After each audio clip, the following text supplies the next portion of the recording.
como sempre o fazemos, rogando a Deus, nosso Pai de infinito amor e misericórdia, a Jesus, nosso querido e amoroso Mestre, amigo incondicional de nossas almas, a Maria de Nazaré, nossa Mãe Santíssima, que nos proteja, que nos envolva continuamente.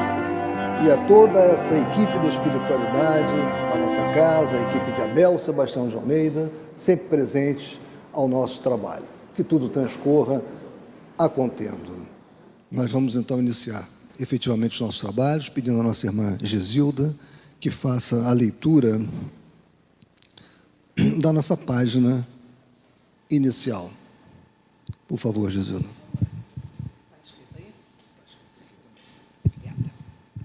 Esse aqui não precisa de ordem, está muito grande. Muito bem, então nós vamos hoje fazer uma leitura de uma página que é do livro Religião dos Espíritos, né? Vem através de Emmanuel, a psicografia de Francisco Cândido Xavier. Desce elevando aqueles que te comungam a convivência, para que a vida em torno suba igualmente de nível.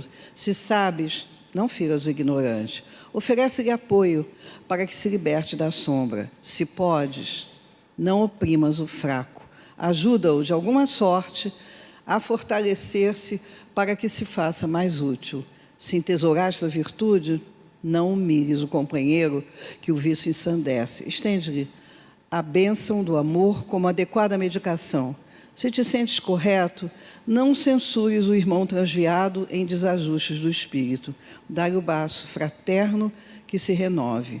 Se ajudas, não recrimines quem te recebe o socorro. Pão amaldiçoado é veneno na boca. Se ensinas, não flageles quem te recebe a lição. Benefício com açoite é mel em taça candente.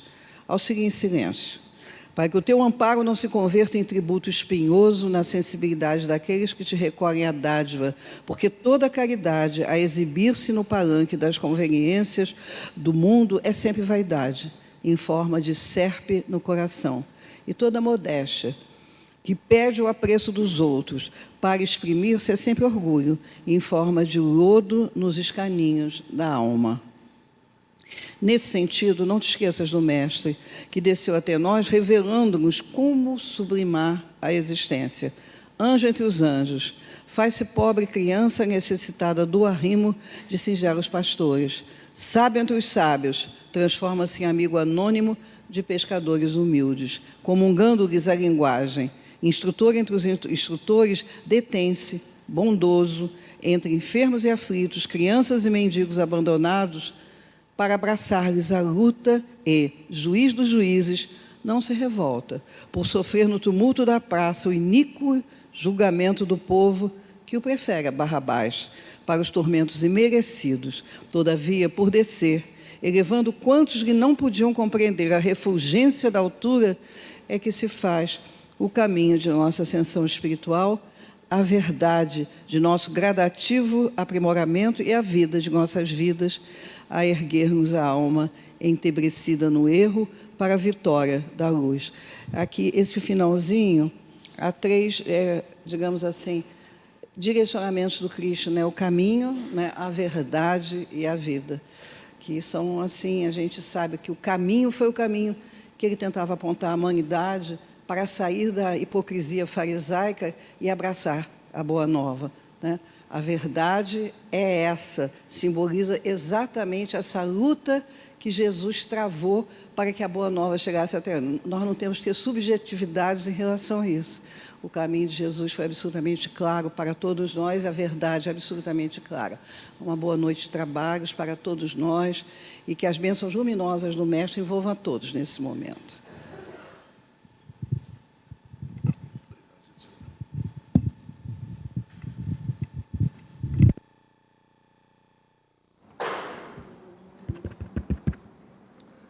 Bem, meus irmãos, nós vamos dar então continuidade ao estudo do Evangelho segundo o Espiritismo. Hoje falaremos sobre o item 13 do capítulo 7. Bem-aventurados os pobres de espírito, missão do homem inteligente na terra. Bem, antes de nós entrarmos na mensagem que trata a missão do homem inteligente na Terra, eu achei interessante nós fazermos uma pequena abordagem sobre a inteligência, né, sobre o uso da inteligência, sobre esse dom, né, sobre esse carisma, né, se assim podemos dizer, que é dado a cada um de nós. Então, chamei atenção para essas duas coisas que aparecem sempre no universo, né? Matéria, substância, e movimento, que é força, né? Então, no universo, a gente encontra sempre isso, né? A gente pode, simplificando, né, fazendo uma redução ao mínimo, né, possível, nós vamos encontrar no universo matéria, substância e movimento, que é a força. E o homem encontra em si esses dois vetores, matéria e força. E mais um terceiro, com o qual conheceu, viu e mediu os outros, que é a inteligência, né? Ainda falando sobre essa questão da matéria, da força, e agora colocando a inteligência, né, e a vontade, né, ou seja, a inteligência sendo usada com a vontade, o que nós encontramos? Atrás de toda substância em movimento encontra-se a força, né? Se a substância está em movimento, existe uma força, né? E a força não é senão a projeção do pensamento, da vontade na substância. E aí nós lembramos muito desse outro pensamento, que é o pensamento de Ernesto Bozano. A eterna criação, a eterna renovação dos seres e das coisas é tão somente a projeção constante do pensamento divino no universo.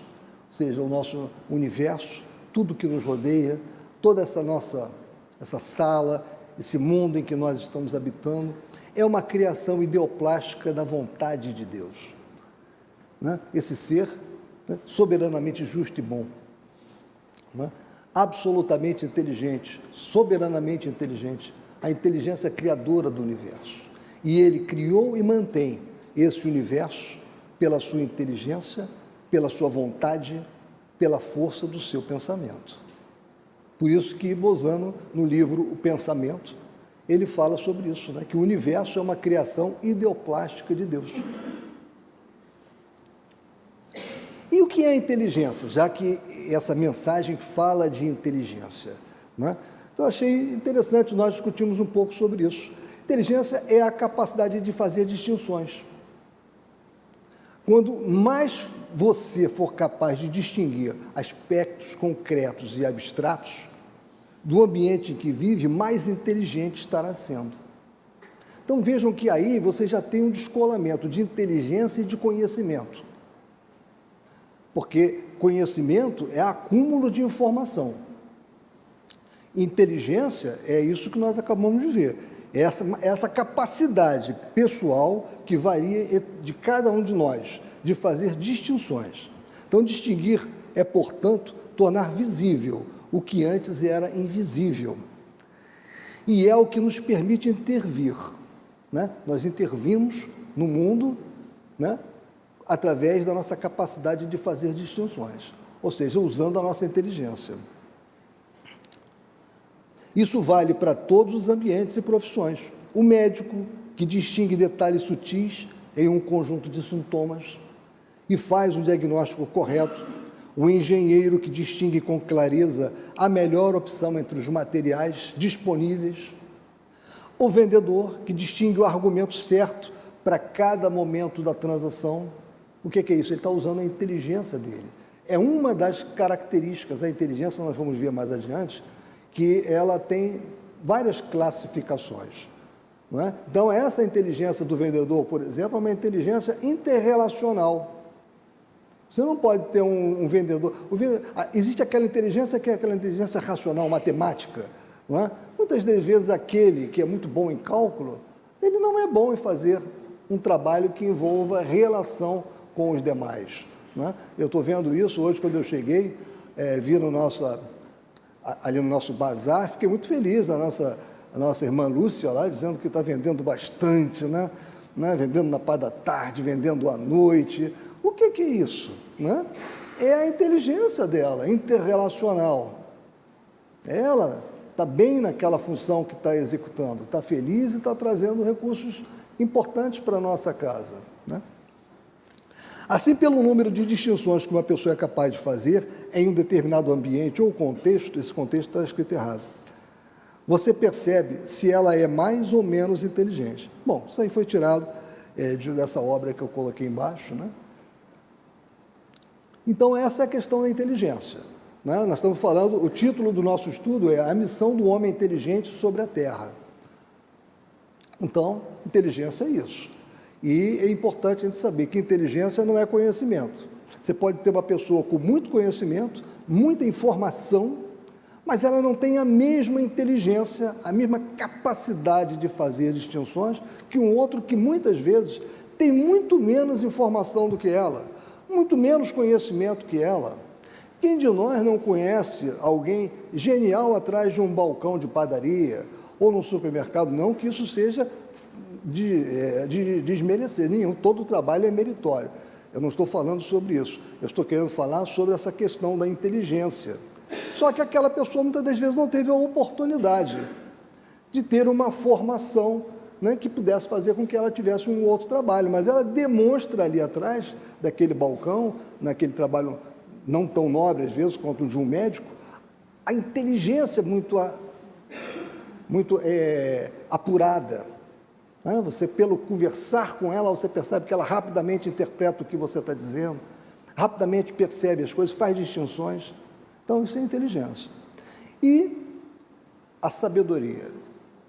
A sabedoria é muito mais do que tudo isso, né? A sabedoria é o clímax, é o ápice, né? Quando a pessoa tem a sabedoria, ela já introjetou nela não só conhecimento, ela já tem uma inteligência grande, ela tem condições, ela tem de vivenciar tudo aquilo que ela sabe, né?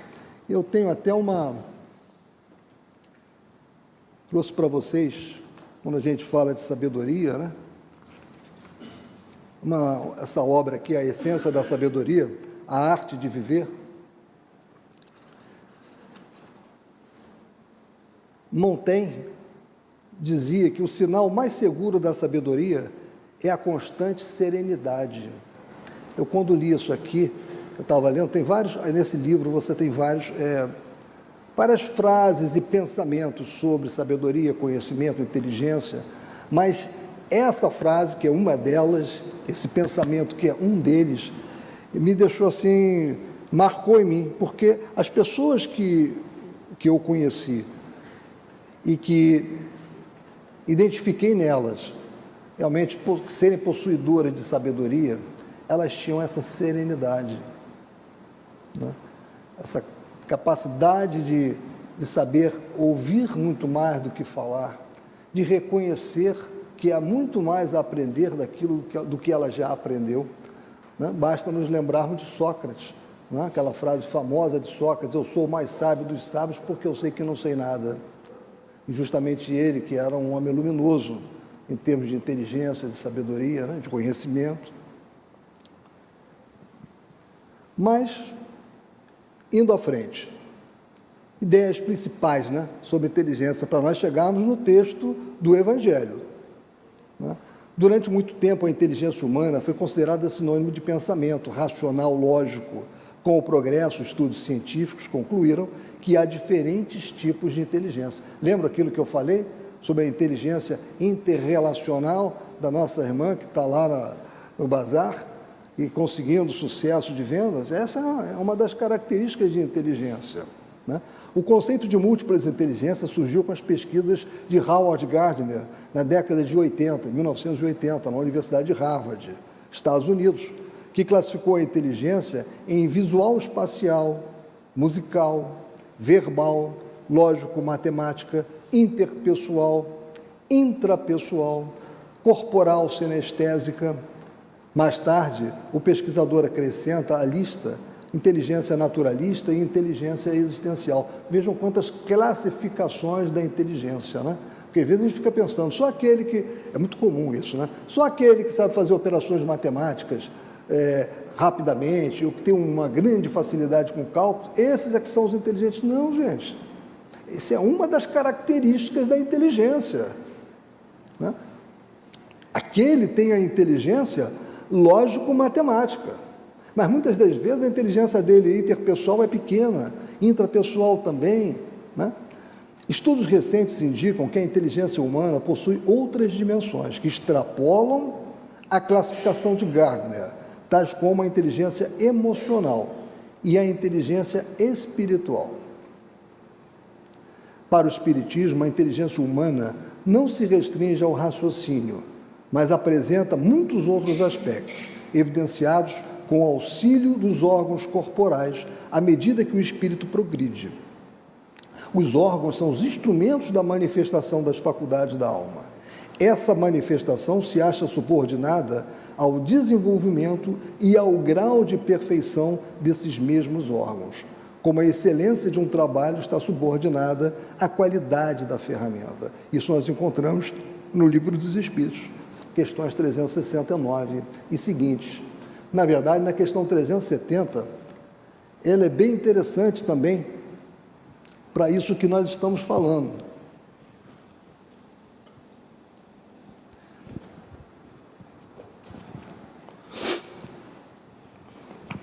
Vejam só. Devia estar tudo aqui já na nossa apresentação, né? Mas não tem jeito, não. Olha o que diz a 370. Da influência dos órgãos se pode inferir a existência de uma relação entre o desenvolvimento do cérebro e o das faculdades morais e intelectuais. Não confundais o efeito com a causa, respondem os espíritos. O espírito dispõe sempre das faculdades que lhe são próprias. Ora, não são os órgãos que dão as faculdades, e sim estas que impulsionam o desenvolvimento dos órgãos. Isso é muito importante. E é através do perispírito, que é esse, né, modelo organizador biológico, que vai ocorrendo, ao longo de milênios, o aprimoramento dos organismos. Na medida em que o espírito progride, ou seja, a formatação do corpo e o aprimoramento dos órgãos vai ocorrendo também, para que ele possa, então, utilizar mais e melhor aquele corpo para o seu trabalho. E tem uns comentários de Kardec, também muito interessantes, nessa questão 370. Encarnando, traz o espírito certas predisposições. E se admitir que cada uma corresponda ao cérebro um órgão, o desenvolvimento desses órgãos será efeito, e não causa. Se nos órgãos estivesse o princípio das faculdades, o homem seria uma máquina, sem livre-arbítrio e sem a responsabilidade dos seus atos. Forçoso, então, fora admitir-se que os maiores gênios, os sábios, os poetas, os artistas, só o são porque o acaso lhes deu órgãos especiais, de onde se seguiria que sem esses órgãos não teriam sido gênios, e que assim o maior dos imbecis houvera podido ser um Newton, um Virgílio ou um Rafael, desde que de certos órgãos se achassem providos. E ele continua aqui. Mas vocês sabem muito bem que houve um projeto de pesar o cérebro de Einstein, né? Como se Einstein fosse aquele gênio por causa do cérebro dele. E a doutrina espírita nos mostra, muito pelo contrário, Einstein já trouxe aquele cabedal e foi dado a ele a possibilidade de usar aquele cabedal, abrir-se as portas do conhecimento que ele já tinha no seu perispírito, porque é no nosso perispírito que são armazenadas todas as informações, conhecimentos, experiências que nós adquirimos milenarmente. Porém, quando nós encarnamos, não nos é dado voltar com todo esse cabedal para o nosso conhecimento, né? Algumas vezes, nos é permitido que isso aconteça. E isso acontece por missão. Nós temos, então, uma missão a cumprir. E aí sim, aí desabrocha em nós aqueles conhecimentos inatos que fazem com que pessoas na tenra idade, como foi o caso de Leibniz, de Mozart e tantos outros, apresentarem condições de fazer coisas aparentemente incompatíveis com a idade. Não foi nenhuma quebra de lei natural, foi uma possibilidade, né, que foi dada àqueles espíritos de poderem usar os conhecimentos milenares adquiridos. Então, eles não são pessoas especiais, não têm órgãos especiais. Nós somos absolutamente iguais, né? Nós temos que entender isso. E Paulo, né, sempre Paulo, ele traz uma mensagem na primeira epístola aos Coríntios, capítulo 12, versículos 7 a 11, que começa agora, estamos caminhando para a nossa mensagem, a mensagem que está no Evangelho segundo o Espiritismo. O que diz Paulo?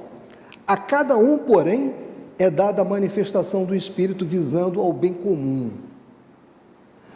Então, veja, o que nós temos, os nossos carismas, né, eles nos são dados visando ao bem comum. Pelo Espírito, a um é dada a palavra de sabedoria, a outro a palavra de conhecimento pelo mesmo Espírito, a outro fé pelo mesmo Espírito, a outro dons de cura pelo único Espírito, a outro poder para operar milagres, a outro profecia, a outro discernimento de espíritos, a outro variedade de línguas e ainda a outro interpretação de línguas. Todas essas coisas, porém, são realizadas pelo mesmo e único Espírito, e ele as distribui individualmente a cada um conforme quer. Ou seja, é preciso ler a mensagem de Paulo com todas as chaves que nós já dispomos. Então, Paulo está falando de Deus, que Deus dá a cada um de nós, né, os nossos carismas, as nossas características pessoais, né, o que nos distingue, as nossas habilidades, né? Daí, vocês vejam que o Hermínio de Miranda, nessa obra que nós estamos estudando quarta-feira, ele colocou como título dessa obra Diversidade dos Carismas. Foi o título que ele usou.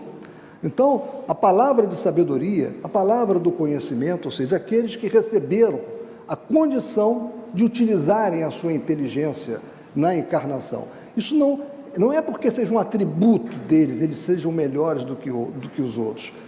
Eles têm uma missão a cumprir. Aquilo é para o bem comum, é para elevar as pessoas, é para fazer com que a humanidade melhore aquela inteligência, aquela condição especial que eles têm naquela encarnação. Nesse particular, Leon Denis, essa obra também muito conhecida e interessantíssima, O Problema do Ser, do Destino e da Dor, ele tem um capítulo que fala das missões, a vida superior. Vejam o que ele diz: todo espírito que deseja progredir, trabalhando na obra de solidariedade universal, recebe dos espíritos mais elevados uma missão particular apropriada às suas aptidões e ao seu grau de adiantamento. Aí mais adiante, ele escreve: espíritos químicos, físicos, naturalistas, astrônomos, prosseguem suas investigações, estudam os mundos, suas superfícies, suas profundezas ocultas, atuam em todos os lugares sobre a matéria sutil, que fazem passar por preparações, por modificações, destinadas a obras que a imaginação humana teria dificuldades em conceber. Outros se aplicam às artes, ao estudo do belo, sob todas as suas formas. Então, vocês veem Leon Denis nos informando exatamente isso, né? Nós recebemos essa condição que muitas das vezes nos diferencia. A nossa inteligência, já que a nossa mensagem é sobre inteligência, missão do homem inteligente sobre a Terra, isso é dado como missão. Existe um compromisso para bem usar essa inteligência. Porque aquele que nos deu, lembre-se de Paulo, aquele que nos deu e aquele que nos deu pode tirar. E Leon Denis, ele faz um preito de agradecimento a toda a ajuda que ele teve para esse trabalho enorme, né, de produção literária na doutrina espírita. Olha o que ele diz: subi a custo os atalhos da vida. Dura foi a minha infância, diz Leon Denis. Cedo conheci o trabalho manual e os pesados encargos de família. Mais tarde, em minha carreira de propagandista de doutrina espírita. Muitas vezes me feri nas pedras do caminho. Fui mordido pelas serpentes do ódio e da inveja. E agora chegou para mim a hora crepuscular.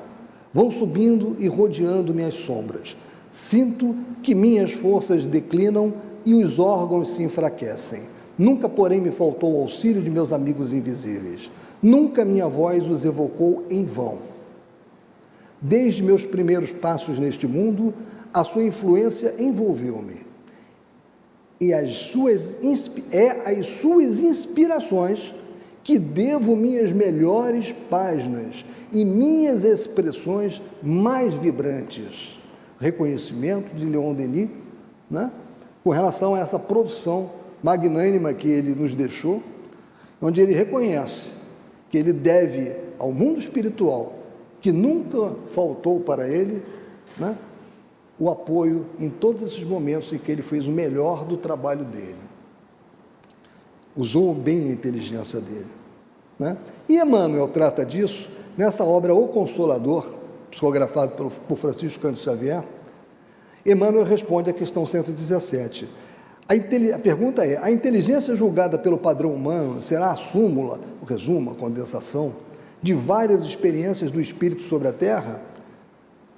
Responde ele: os valores intelectivos representam a soma de muitas experiências em várias vidas do espírito no plano material. Uma inteligência profunda significa um imenso acervo de lutas planetárias. Atingida essa posição, se o homem guarda consigo uma expressão idêntica de progresso espiritual pelo sentimento, então estará apto a elevar-se a novas esferas do infinito para a conquista de sua perfeição. E ainda no Consolador, ele responde à pergunta 205. Podemos ter uma ideia da extensão de nossa capacidade intelectual? A capacidade intelectual do homem terrestre é excessivamente reduzida em face dos elevados poderes da personalidade espiritual, independente dos laços da matéria. Os elos da reencarnação fazem o papel de quebra-luz sobre todas as conquistas anteriores do espírito reencarnado. Nessa sombra reside o acervo de lembranças vagas, de vocações inatas, de numerosas experiências de valores naturais e espontâneos, a que chamais subconsciência. Então veja, quando ele diz que os elos da reencarnação fazem o papel de quebra-luz, né, sobre todas as conquistas anteriores do espírito reencarnado, é aquilo que nós estávamos falando. O espírito não perde aquele conhecimento milenar adquirido, aquelas aptidões tão longamente trabalhadas e evoluídas. Mas ele, quando reencarna para novas aptidões serem trabalhadas e buriladas. Em muitos casos, é dado ao espírito, né, a oportunidade de se abrir num dos seus escaninhos do perispírito, aquelas aptidões que ele já construiu há muitos e muitos milênios, para que ele, agora encarnado, possa fazer a humanidade evoluir, possa trabalhar para o bem comum. Então isso é uma responsabilidade dele. Então todos que têm uma inteligência, né, digamos, acima daquilo que é o normal, né, tem que saber o seguinte: essa inteligência é para ser bem usada. Essa inteligência foi dada a ele, essa capacidade foi dada a ele para ser usada para o bem comum. O bem comum de quem? Da humanidade. Agora sim, agora nós vamos entrar na mensagem do capítulo 7, item 13 do capítulo 7 do Evangelho segundo o Espiritismo. E vocês vão ver como é que tem uma correlação com tudo isso que a gente acabou de falar sobre inteligência, conhecimento, sabedoria. Não vos ensoberbais do que sabeis, porquanto esse saber tem limites muito estreitos no mundo em que habitais. Suponhamos sejais sumidades em inteligência neste planeta. Nenhum direito tendes de envaidecer-vos. Se Deus, em seus desígnios, vos fez nascer no meio onde pudestes desenvolver a vossa inteligência, é que quer a utilizeis para o bem de todos. É uma missão que vos dá, pondo-vos nas mãos o instrumento com que podeis desenvolver por vossa vez as inteligências retardatárias e conduzi-las a Ele. Então lembra que Leon Denis falou disso, da missão da inteligência. Quando você recebe essa condição da inteligência mais apurada, aquilo é uma missão que você recebeu, né? Então, a inteligência, pelo que nós estamos vendo, é um instrumento, e todo instrumento é para ser trabalhado, é para ser usado, né? Então, se nos é dado uma enxada, é para arar a terra. Se nos é dado uma seringa, é para aplicar um remédio no braço de alguém que precisa, que está doente. Se nos é dada a condição de ensinar, é porque precisamos levar conhecimento para alguém que precisa. Ou seja, a nossa inteligência, de todos nós, é um instrumento. A natureza do instrumento não está a indicar a que utilização deve prestar-se. A enxada que o jardineiro entrega a seu ajudante não mostra a este último que lhe cumpre cavar a terra. Ou seja, se o dono do jardim entrega uma enxada, né, para aquele que ele contratou, para o seu ajudante, é porque ele quer que cave a terra, ele quer que are a terra, ele quer que trabalhe na terra. Se esse trabalho não for feito, o que vai acontecer?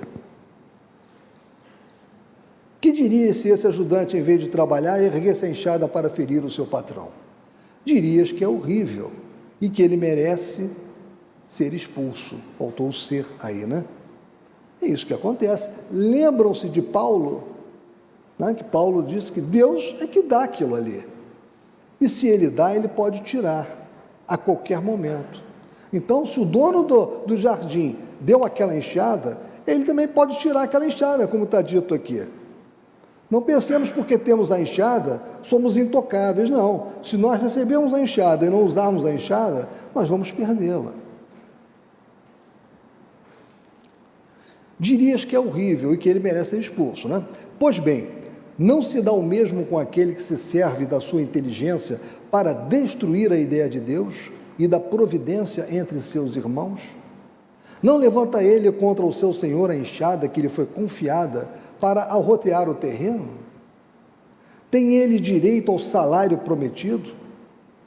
Não merece, ao contrário, ser expulso do jardim? Sê-lo-á, não duvideis, e atravessará existências miseráveis e cheias de humilhações, até que se curve diante daquele a quem tudo deve. Aquele que a quem tudo deve. Lembre-se de Paulo, né? Quando ele fala, o Espírito dá a sabedoria, dá aquilo, o Espírito, Deus dá. E se dá, ele tira. Então a inteligência é rica de méritos para o futuro, mas sob a condição de ser bem empregada. Se todos os homens que a possuem dela se servissem de conformidade com a vontade de Deus, fácil seria para os espíritos a tarefa de fazer que a humanidade avance. Infelizmente, muitos a tornam um instrumento de orgulho e de perdição contra si mesmos. O homem abusa da inteligência como de todas as suas outras faculdades, e, no entanto, não lhe faltam ensinamentos que o advirtam de que uma poderosa mão pode retirar o que lhe concedeu. Essa é uma mensagem de Ferdinando, espírito protetor, né, colhida em Bordeaux, 1862. Então, meus irmãos, o que é que nós podemos concluir, né, dessa mensagem e daquele preâmbulo? O homem, espírito encarnado, né, o ser inteligente, pré-existente, sobrevivente ao corpo, que volta ao corpo por milhares e milhares e milhares de anos, né, sempre evoluindo, né, constantemente. Usa seus talentos, e no caso nós estamos falando da inteligência, promovendo ações, com suas ações, modifica o ambiente e as pessoas, porque essa é a finalidade do instrumento, modificar o ambiente em que nós estamos e as pessoas, para o bem, trabalhar para o bem comum, e assim promove o progresso, que é uma lei inelutável Nós já vimos isso no Livro dos Espíritos. Então, meus irmãos, a inteligência e o amor são as alavancas universais do progresso. Ou seja, apesar da alavanca ser uma máquina simples, quando você estuda física, né? Mas você veja que aqui é fundamental. Dá-me uma alavanca e moverei o mundo. Quem não conhece essa frase, né? Tudo depende do braço da alavanca e do ponto de apoio. Então, a nossa alavanca é a inteligência, mas só a inteligência sem o amor não é suficiente. É por isso que eu digo, a mensagem de Cristo, a mensagem que Jesus nos trouxe, é o maior código de ética que nós poderíamos ter, porque é o código de ética universal. E eu não me canso de afirmar isso e repetir. É universal não porque eu estou me referindo ao planeta Terra, é universal para o universo. A mensagem de Jesus é a mensagem necessária para a nossa evolução no universo, em todos os planetas em que nós formos habitar. E nós iremos. Nós sabemos, já estudamos sobre a pluralidade dos mundos habitados e sabemos muito bem que já estivemos em outros planetas, provavelmente, né? Não começamos a nossa jornada nesse e provavelmente, né, iremos concluir a nossa jornada de reencarnações e reencarnações em outros mundos, com compatibilidade para o nosso novo estágio de progresso. Então lembremos-nos disso. O que nós temos, se hoje nós temos uma inteligência diferenciada, não nos achemos melhor do que os outros, porque não o somos. Na verdade, nós temos muita responsabilidade. Nos foi dada uma alavanca para mover o mundo, que é o que está aqui. Então, meus irmãos, era essa mensagem que eu queria passar para vocês, dessa missão do homem inteligente sobre a Terra, né, que está no capítulo 7, item 13, do Evangelho segundo o Espiritismo.